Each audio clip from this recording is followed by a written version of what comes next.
Hey, what's going on YouTube land? This your boy TJ and welcome to my YouTube channel, Wrestling Nostalgia, where I give my reviews, WWE shows, and PLE events, and today we are going to be reviewing Money in the Bank. Yes, but before I get into my review, just go ahead and give that thumbs up a like. It helps push my video through the algorithm. Without further ado, let's go ahead and get into the video. So, we start off with the men's Money in the Bank ladder match. The guys make their entrance. Right off rip, they already starting it off, kicking and punching and swinging at each other, all up until it's only two men in the ring, which is Jey Uso and LA Knight. Before they can get into it or anything like that, they're jaw-jacking with each other. I believe it was Chad Gable and Carmelo Hayes that put the ladders in the ring. And then this is when Jey Uso dives out on that particular person, and then LA Knight drop kicks the other guy. They're back in the ring, and I believe Drew McIntyre got in the ring or something like that. But anyways, everything breaks down in the chaos. Everybody in the match is hitting their big moves and trying to get the advantage.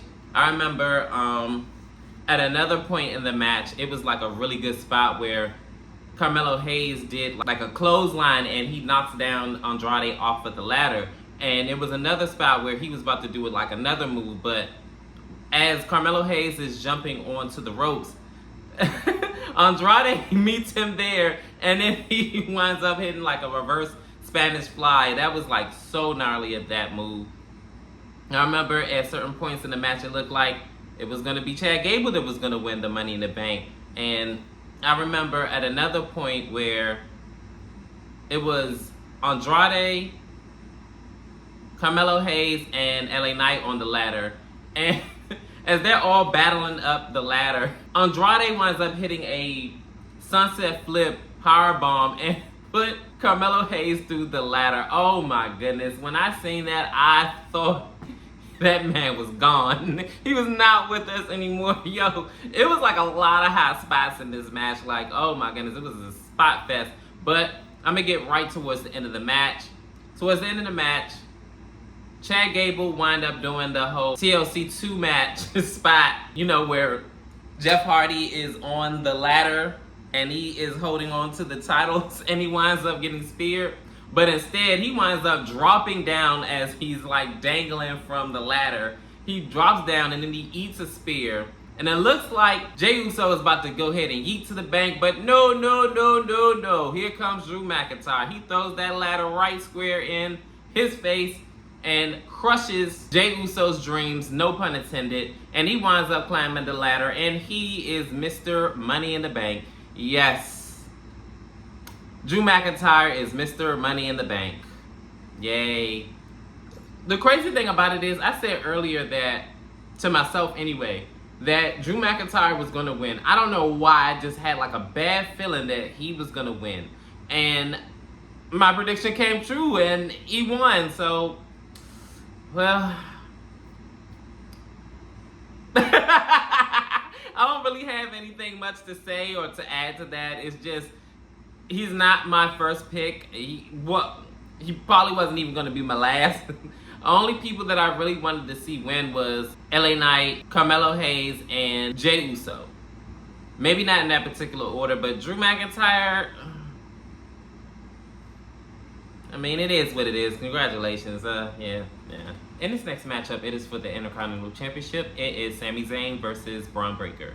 This match starts off with Braun Breaker already on his BS and slapping around Sami Zayn and playing with him and taking him down with, you know, traditional wrestling hold, chain wrestling, and he's just playing with him, backing him up in the corner, but Sami Zayn is fighting out. And then at one point, Sami Zayn wound up getting him out of the ring. And then they just fight from there. It kind of goes back and forth. I remember at another point in the match where Braun Breaker ended up eating a tornado DDT and he almost loses, but Braun Breaker kicks out. At another point, I remember Sami Zayn ended up hitting a Blue Thunder Bomb and almost winning. And another point is when Braun Breaker hit a Frankensteiner on the top rope and almost won. Like, that was really good. And then Braun Breaker kicks him out the ring. Then he clotheslines him like off the apron onto the announcer's desk. And then towards the end of the match, it looked like Braun Breaker kind of tweaked his knee, and I was like, oh shoot, not this. And I already knew where like this was gonna head, so Sami Zayn looked like he's about to hit the haluva kick, but he wound up getting hit with the knee by Braun Breaker. Braun Breaker ends up hitting like a power slam or something like that. And then it looks like he's about to go ahead and make him eat a spear, but Sami Zayn wound up kicking him. A few moves later, then Braun Breaker ends up eating a haluva kick, and then 1, 2, 3, Sami Zayn retains his Intercontinental Championship belt. Not gonna lie, this match was really, really good. I'm not gonna lie, I just don't like the result because this kind of killed Braun Breaker's momentum, and if he's supposed to be like this threat and this beast, and I understand that, you know, Sami Zayn is the wily veteran and he's, you know, great in his own right, but I'm not gonna lie, I'm kind of getting tired of Sami Zayn's championship wins, and I get it. He's supposed to be the underdog and everybody loves him, and he is a great wrestler, but I'm not gonna lie, I'm kind of tired of Sami Zayn. And I can't wait until he loses the Intercontinental Championship. I'm bored with this reign, honestly, and I just want something new. In this next segment, Trish Stratus comes out and she introduced John Cena. John Cena comes out and he basically says that he's gonna retire. So in 2025, he's basically going to go on a farewell tour, which is going to be Royal Rumble, his last, Elimination Chamber is going to be his last, and WrestleMania is going to be his last WrestleMania. So we're going to see what's going to happen and what's going to be the storylines leading up to next year, which is going to be, like I said, his last little powwow. Because when he said he's going to retire, and I'm all like, after that match with Solo, boy, you out your mind. You better go, what? You better make up for that BS. Like, what? You leaving after that match? Baby, after the Hall of Fame paid career that you made, and then that be your last match? Absolutely not. That was trash.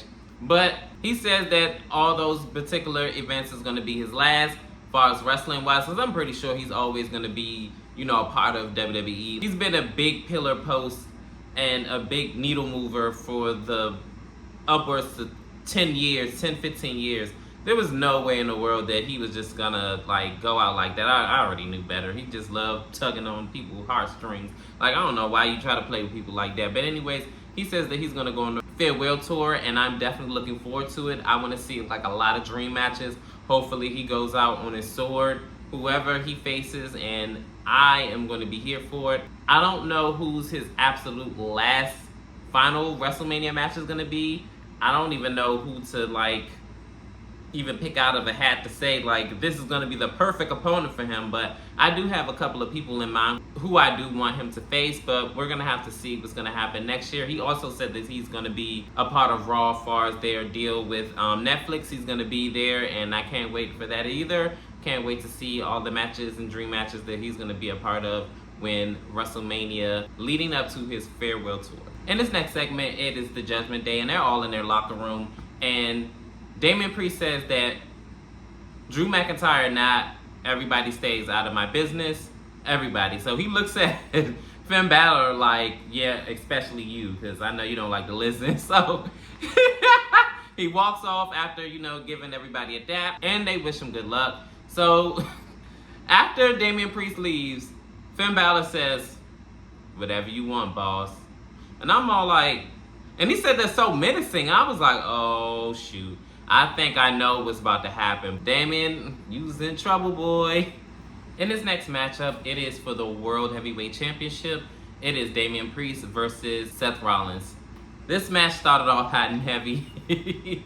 Already they are swinging for the fences, and Seth Rollins tries to do a pedigree right off rip, but that doesn't work. He winds up countering out of it. Then from there, they're kind of like fighting it out. It kind of goes back and forth-ish. I remember at one point of the match where Damian Priest fought out of something, and he winds up still getting hit with a curve stomp, but he actually only gets a 2 count. I remember at another point in the match where Damian Priest ended up getting a superplex off the top rope, and Damian Priest ends up like countering the move, and then he tried to do a suplex of his own, and then he counters it, and then he winds up doing the Falcon Arrow. And I don't know what was going on with, I don't know if they missed the spot or the cue. I don't know what the hell happened, but I didn't see, correct me if I'm wrong, but I didn't see Damian Priest kick out. And then all of a sudden the referee, I don't know if he must have like rolled out, or maybe he saw another part of the shoulder or whatever, like that wasn't on the mat. I don't know what was going on, but all of a sudden, oh my goodness, it is Drew McIntyre. He comes in and he cashes in, so now it's official triple threat match. So after he cashes in, he tries to hit his Claymore kick, but he winds up getting a kick to the face by Seth Rollins. A little bit of moves back and forth later. Damian Priest winds up getting back in the fray. He winds up mixing it up with Drew McIntyre. But all of a sudden, it looks like Damian Priest was going to lose his championship and Drew McIntyre was going to win. But here comes CM Punk. You knew he was not going to stay at home. He comes out of nowhere and he winds up beating up on Drew McIntyre all over the arena. And he is tossing him to the timekeeper's desk, and then he's wearing him out with a chair. Then to add insult to injury, he ends up getting the championship belt of Damian Priest and knocking it upside of Drew McIntyre's head. He winds up getting hit with a South of Heaven by Damian Priest, and 1, 2, 3, Damian Priest retains the championship again. And on top of that, that means that Seth Rollins can never challenge for the World Championship as long as Damian Priest is champion. So, I tell you one thing, Damian Priest, he got Angel on his side, because he just keeps getting away every time. And thanks to the whole Drew McIntyre and CM Punk rivalry thing that they got going on, it looks like he is benefiting from it because he's still a champion. And then Seth Rollins is also pissed off because he can't challenge for the World Championship anymore. And CM Punk is looking like, you better be lucky I ain't hit you with a championship in that steel chair too. So you better calm down. You better lay low. You better lay low. But I tell you one thing, their rivalry is really heating up. If this culminates at SummerSlam, it'll probably be the best matchup of any SummerSlam event that I probably could ever remember, and I can't wait. I don't know if y'all ready, but I'm ready. In this next matchup, it is the Women's Money in the Bank ladder match. Whew. Yo. All of those names, oh my goodness, it's just crazy. So they all get out the ring and lead Chelsea Green in the ring. They wind up bringing ladders in, and then she tries to get over her fear of ladders and try to get up the ladder. And for whatever reason, she wanted to try to use the ladder to try to hit the Money in the Bank briefcase to get it down. I don't know what the heck she was doing. So anyways, from there it was just chaos, because one by one people try to get in the ring, and then she was like hitting them with the ladder and everything like that. I remember at one point in the match, Naomi lays out Zoe Stark and she winds up doing a split on Zoe Stark, and then she wound up doing a split leg of moonsault on her as well. And it looked like she was going to climb up and win the Money in the Bank briefcase, but it wasn't to be. Then I remember at another point in the match where Zoe Stark and Io Sky was on the top of the ladder. Zoe wound up going through the ladder thanks to Io Sky, and I guess you could call it a Falcon's Arrow. She put her through the ladder. I was like, oh my gosh, I know her back is going to be killing her for weeks. I remember at another spot where like Naomi was going up the ladder as well, where she was on 2 ladders, and then I forgot who it was, but they split the ladder and made her do a split. I believe it was Zoe and Io, and she wound up doing a DDT on Zoe Stark and laying her out. Towards the end of the match, it looked like after the Unprettier on the ladder on Naomi, it looked like Chelsea Green was going to go ahead and go up to the ladder. Oh, and side note, Tiffany Stratton and Chelsea Green ended up setting up tables on the side of the ring, but it looked like Chelsea Green was going to go ahead and go up the ladder, and to no avail, Tiffany Stratton wound up going up that ladder as well and pushing her off of the ladder and through the tables that Tiffany Stratton and Chelsea Green set up earlier. And your new Miss Money in the Bank is Tiffany Stratton.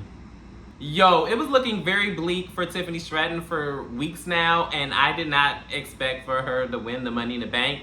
But she is the new Miss Money in the Bank. My picks were actually Naomi or Chelsea Green. Definitely with it being Chelsea Green. And Triple H, you are disrespectful. You had Chelsea Green sit up there losing her hometown. You ought to be ashamed of yourself. But you know what? Piper Niven wound up losing in her hometown. So I guess you wanted Piper and Chelsea Green to be twin sisters tonight, huh? And both losing their hometowns. But it is what it is. Tiffany Stratton won. This actually is kind of a conflict of interest because Nia Jax is facing off with Bayley for the Women's Championship at SummerSlam. So this is going to put a damper on their relationship. So I'm trying to figure out what's going to be the game plan with this because now... But anyways, congratulations to Tiffany Stratton on winning the Women's Money in the Bank. We're going to see what's going to happen and what's going to be the game plan in the upcoming weeks. In this next segment, it is Trish Stratus. And before she can really say anything of noteworthy, she is interrupted by Tiffany Stratton. And she says that, excuse me, Trish, I think you should say something to me because the center of the universe just won Money in the Bank. Like... Trish Stratus says that, I have a little advice for you. I was going to say congratulations, but let me tell you this. Next time, she said humble yourself. And you cashing that in determines whether you're going to have one of these or be just another blimp on the radar or something to that effect. So then this is when Tiffany Stratton says, "Aw, isn't it sad to think about that? You once had your little heyday and Trishy time is over and Tiffy time is upon us. Toodles." So... I'm not gonna lie, a Trish Stratus versus Tiffany Stratton rivalry would actually suffice for me. I think it will definitely be one for the history books, and if that is the direction WWE is going, I'm here for it. And finally, we are here at our main event, the Bloodline versus KO, Randy, and Cody Rhodes. Yo, this match was crazy. It started off with Cody Rhodes versus Solo Sikoa, allegedly. Because Solo Sikoa winds up tagging Tama Tonga. So then it's Tama Tonga and Cody Rhodes mixing it up in the ring. And they are doing chain wrestling. And Cody Rhodes is besting Tama Tonga. And then he winds up tagging KO. And then KO winds up coming out swinging and beating him up in the corner. And then a couple of moves later, then he tags in Randy Orton. Randy Orton winds up, you know, beating up on... Basically, he's just a human pinata right now, Tama Tonga is. And... finally, after a while, Tama Tonga winds up tagging in Jacob Fatu. He winds up mixing it up with Randy Orton, and they're getting the best of each other. And then Randy Orton winds up throwing Jacob Fatu out of the ring. Jacob Fatu winds up getting back in the ring and laying Randy out. And then from there, I'm going to just go ahead and skip on. Randy Orton wound up being a whipping boy for a stint, and then he tags in. And it was KO. After a while, he winds up getting beat up. They're basically playing keep away from his teammates, Cody Rhodes and KO. They all get like that opportunity. But towards the end of the match, Cody Rhodes wound up getting the best of Solo Sikoa a little bit. He ended up doing 2, maybe 3 crossroads, but the referee was out for one of those attempts. And I remember at another point where Jacob Fatu is like amazing, bro. Like he got on the top rope and did a whisper in the wind. Like... like, he is a big guy. Like, well, he's not as big as he used to, but, like, he is tall. And he wound up doing that and laying out Cody Rhodes. He wound up picking up Cody Rhodes, and Solo Sikoa wound up doing the spike. 1, 2, 3 after the referee comes to. The Bloodline wins this match, Bloodline 2.0. And it looks like they're building up for the SummerSlam Cody Rhodes versus Solo Sikoa match. And we're going to see what's going to happen. This pay-per-view actually was pretty decent, actually, to me. It could have been, like, a little bit better. Drew McIntyre winning was pointless because he wound up doing a failed cash-in, boo. And I don't know. Like, it was good. Like, it was really good. It's just outside of that, I could care less about him winning. The Women's Money in the Bank was actually really, really good. But comment down below. How did you feel about the Money in the Bank PLE event? Leave it in the comments. And as always, I greatly appreciate all of you guys' love and support. And peace, TJ. I'm out.